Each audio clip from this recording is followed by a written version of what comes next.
आप मृत्यु से जीवन की यात्रा करते हैं पीटर के इस कैरेक्टर के माध्यम से। एक होता है पेशेगत पत्रकार और एक होता है पर्सनालिटी से यानी नेचर, अपने प्रकृति से पत्रकार। तो ये प्रकृति से पत्रकार है। अच्छे अभिनेता को अच्छी लेखनी, मतलब अच्छी राइटिंग, अच्छा विषय और अच्छा डायरेक्टर आवश्यक होता है। अच्छे अभिनेताओं को एक दूसरे का प्रतिद्वंदी नहीं होना चाहिए। वो क्यों थप्पड़ मारता है और क्या वजह रही है कि वहाँ पे वो ये घटनाक्रम निकल के आया, वो बड़ा इंटरेस्टिंग सीन है। हेलो फ्रेंड्स, मेरे साथ हैं आज इंडस्ट्री के जाने माने कलाकार आशुतोष राणा जी, जिनके यहाँ सीरीज़ आ रही है Murder in Mahim. Welcome sir. Murder in Mahim के लिए जानना चाहूँगा, एक दोहरे किरदार आप निभा रहे हैं, एक पिता और एक पत्रकार। जी किस तरीके की एक शुरुआत रही है? देखिए, मर्डर इन माहिम जो हमारी सीरीज़ है, वो तो मर्डर मिस्ट्री, क्राइम से शुरू हो रही एक सस्पेंस थ्रिलर है।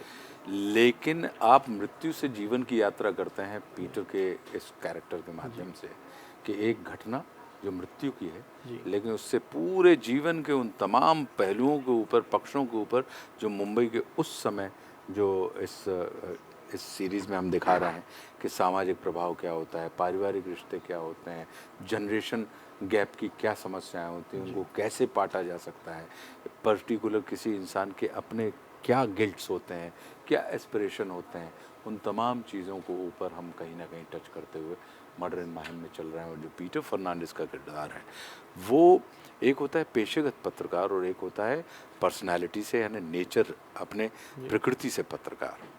तो ये प्रकृति से पत्रकार है जिसने अर्ली रिटायरमेंट ले लिया है पत्रकारिता से, क्योंकि उसको पत्रकारिता का प्रेजेंट सिनेरियो समझ में नहीं आ रहा। उसको ये लगता है कि ये तो पत्रकारिता नहीं है, लेकिन कुछ घटनाक्रम घटित होता है कि वापस उसको विदाउट बीइंग ए पत्रकार, बिना पत्रकारिता ज्वाइन किए हुए, उसको अपनी पत्रकारी मानसिकता का इस्तेमाल करते हुए उस पूरे के पूरे घटनाक्रम को सॉल्व या उसके उस पूरे घटनाक्रम की सच्चाई तक पहुंचने का वो प्रयास करता है, और वो पहुंचता है पुलिस के सहयोग के साथ। एक बुक के ऊपर बेस्ड है सर पूरा ओवरऑल। बेस्ट सेलर बुक है ये, best Jerry seller Pinto book साहब रही की। है जी। तो एक बुक का एक नैरेटिव अलग होता है, लेकिन उसका एक फिल्म या एक सीरीज़ का narrative completely out and out narrative एक अलग होता है।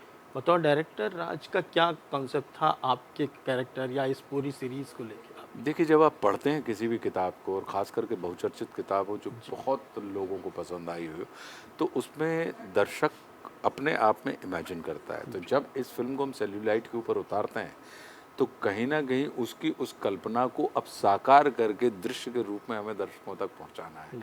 तो एक में आपके पास पढ़ते समय आपके पास स्वतंत्रता होती है, लेकिन देखते समय आप एक निश्चित फ्रेमवर्क में बांध दिए जाते हैं। तो उनकी स्वतंत्रता को बिना भंग किए हुए आपके फ्रेमवर्क ऐसे हों कि वो उनको करेक्ट और एक्यूरेट लगे, ये अपने आप में बहुत बड़ा चुनाव होता है किसी भी चर्चित उपन्यास को जब आप सिनेमा में रूपांतरित करते और हैं। स्वतंत्रता की बात की तो सर कहीं ना कहीं ये भी कहूँगा कि एक कलाकार के लिए भी एक सीरीज़ अगर या ओटीटी का एक माध्यम एक स्वतंत्रता या एक इंडिपेंडेंस लाता है उसके परफॉर्मेंस को और निखारने के लिए। निश्चित रूप से, और ये बड़ी अच्छी बात है कि आज की तारीख पे आप उपन्यास, चर्चित उपन्यास साहित्य के ऊपर भी ये चीज़ें ओटीटी पे होने लगी हैं, कार्यक्रम बनने लगे हैं। तो अपने आप में किसी भी अभिनेता के लिए जब अच्छी लिखाई हो, अच्छे अभिनेता को अच्छी लेखनी, मतलब अच्छी राइटिंग, अच्छा विषय और अच्छा डायरेक्टर आवश्यक होता है। और ये भाग्य की बात है कि मर्डर इन माहिम में एक अच्छे उपन्यास के ऊपर अच्छी राइटिंग के साथ, अच्छे निर्देशक के तौर पे, अच्छे अभिनेताओं के साथ मुझे काम करने का अवसर मिला। तो जैसे कि आपने बताया कि अच्छे अभिनेताओं का नाम जो है विजय जी हैं, शिवाजी साटम जी हैं, दिव्या दिव्या जगदाड़े जगह हैं, है आशुतोष नाम का एक लड़का है जो जिसने यूनिट का कैरेक्टर जी किया है, हमारे नाम राशि हैं। हमारे जो पुत्र का रोल किया है, रोहन नाम जी के एक्टर हैं, वो उन्होंने, शिवानी रघुवंशी हैं जी। इसमें। वैसे सर आप काफ़ी अनुभवी कलाकार हैं, लेकिन क्या एक कंपटीशन होता है जब इस तरीके की एक कास्ट या इस तरीके के कलाकारों के साथ आप काम करते हैं? तो क्या कुछ एक कंपटीशन दिमाग में होता है कि यार मुझे अपना एक बेहतर देना है नहीं, हम बतौर कलाकार? कॉम्प्लीमेंट करते हैं एक दूसरे को। अगर आप कॉम्प्लीमेंट करना सीख जाएं तो कंपटीशन की इस भावना से आप बच जाएंगे। तो यहाँ पे प्रतिस्पर्धा की बात नहीं होती, प्रतिद्वंदिता की बात नहीं होती, हम एक दूसरे के पूरक होते हैं। और अच्छे अभिनेताओं को एक दूसरे का प्रतिद्वंदी नहीं होना चाहिए, एक दूसरे का पूरक होना चाहिए। तो मैं उस चीज़ में विश्वास रखता हूँ। तो ऐसे कहीं कोई एक दूसरे को खाने की प्रक्रिया के भाई वो सीन में खा गए, ये टर्म सुनने को बड़ी मिलती है, लेकिन मैं व्यक्तिगत रूप से इस चीज़ में विश्वास नहीं रखता हूँ। ट्रेलर में एक शॉट है सर, आप विजय जी को थप्पड़ मार रहे हैं, उस शॉट का अगर उस सीन का आप कुछ व्याकरण वो देना आप चाहें। देखिए कि घटनाक्रम कहाँ पे कैसे निकल के आता है और वो क्यों थप्पड़ मारता है और क्या वजह रही है कि वहाँ पे वो ये घटनाक्रम निकल के आया। वो बड़ा इंटरेस्टिंग सीन है, आप देखेंगे। और वो ऐसे मकाम पे आता है सीरीज़ में कि जहाँ से बहुत सी चीज़ें बनना और बढ़ना शुरू हो रही है। मेरा एक आखिरी सवाल है समय की सीमांतता में, OTT पे कहीं ना कहीं ये देखा जा रहा है कि मर्डर और मिस्ट्री और इस तरीके की ज़्यादा मतलब कहीं ना कहीं यूथ के लिए ये एक परोसा जा रहा है जानबूझ के, या आपको लगता है कि ये डिमांड है इसीलिए ये चीज़ को पंचायत भी तो आता है, आपने उसका जिक्र नहीं किया। फिर गुल्लक भी तो आता है OTT पे, वो भी बहुत चलता है। फिर हमारी रणनीति भी तो आई है जी OTT के ऊपर, वो भी बहुत चला है। फिर हमारी एक जिसको आप कहें कि लास्ट ईयर हॉटस्टार के ऊपर आई, फिर आरण्यक भी तो आई जी हमारी नेटफ्लिक्स के ऊपर।